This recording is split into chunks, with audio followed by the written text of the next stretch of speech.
G'day guys, Mr. Mate here with some new breaking news about Rome 2. So they've just released a 20-minute video on Rally Point about the campaign map info. So I'm going to break it down for you as quickly as I can, and so you can get the most info. Basically what they've announced is that the map is huge, so it stretches from the northernmost part of Spain all the way down to where modern Afghanistan is, and it goes from obviously the top of Britain all the way down to around where the bottom of Alexandria is and past the Nile River.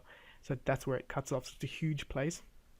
They didn't announce exact numbers, but they said it's massive, and you're going to need the new province region system now. And the thing that the info they've announced about the province region system is the fact that you can now, when you click on the province, you have a couple of regions around it. So imagine that.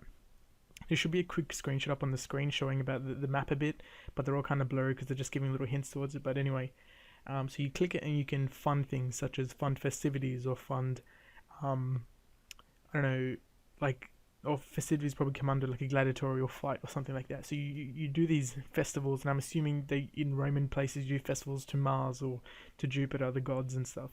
And in other towns, obviously, it's a cultural difference of how they celebrate.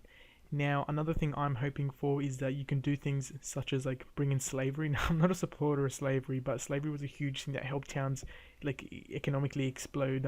Sparta is a huge example, and their faction info already says they have the helots who are their slaves, and it would be interesting to see if you could actually bring in slaves to help boost an economy of a town, because you now get these buffs and when you do fund these certain things. So you fund festivities, you get a buff of happiness.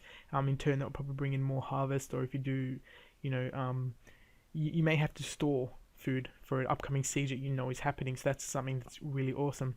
So moving on to the next thing, they really spoke about well, that was really all they spoke about. That they spoke about. Oh, and there's another thing as well. They're really trying to draw in the fact that you no longer look after each individual unit. You can, and you can follow them as they move across the map towards your army. But now, since you're like the general, you're the emperor of whatever army you are controlling. So obviously, all the examples they give are as Rome. So you are Caesar. You don't care about the little individual soldiers' movements. You just care about the legion itself. So now you recruit right from the army, like you could in Shogun, but it's a lot quicker and everything's a lot easier now, so you can just get those units back into your army. And mercenaries are a big thing as well. Mercenaries are a lot more refined, and they're going to be available for purchase, of course, via your general. Now, they also did mention the fact that the diplomacy screen is not like medieval, and it's like Shogun. So you click it and a thing pops up, you talk to the person. They're probably doing that because, again, the map's huge. There were way too much micro to have to move your diplomat around. Also, you think about it, obviously the world was not as connected as it is today, but most places knew where, the other capitals and the things were, especially Rome of all places, knew where everyone else's kingdoms were. Bar the Germanic tribes and stuff north. But that's something awesome. So another thing they were talking about is the legions and how the legions work. Now, legions, like I previously stated in other videos, and that I knew and I really had a feeling that they were going to do this, you can customize your legions to the full in terms of the banner, the color, and like the emblem on the banner, and you can name them at your will. There's also veterancy given to legions as a whole, not just individual units who still gain veterancy, but the legion itself can gain buffs and upgrade points. So with a legion, if you're using this legion as the 501st Legion or something like that, they'll go through. They'll just a made up name there. So they can be your siege one, or they can be your open battle one, or they can be your I don't know, one that occupies towns, because they have different buffs that can help better defense, better archery skills, stuff like that, or just focuses.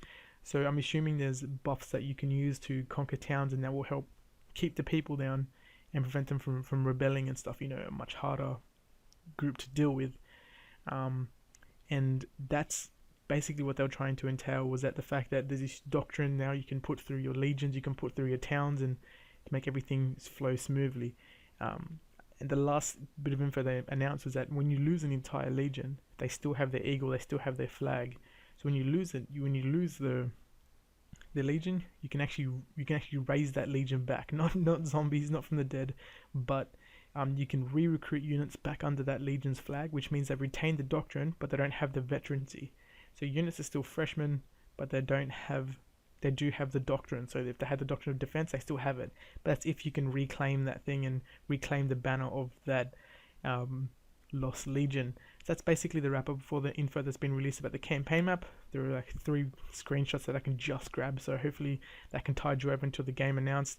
They also showed how the card game works. The link will be down below to see the entire video, but hopefully you enjoyed this little recap of what the info was, because that video is 20 minutes. I'm sure you're going to watch it anyway.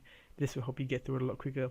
Remember to subscribe to GameLevel TV. If you'd like to join us as a part of our team, just inbox us, and we'll see you next time for the next Rome Total War 2. See you guys.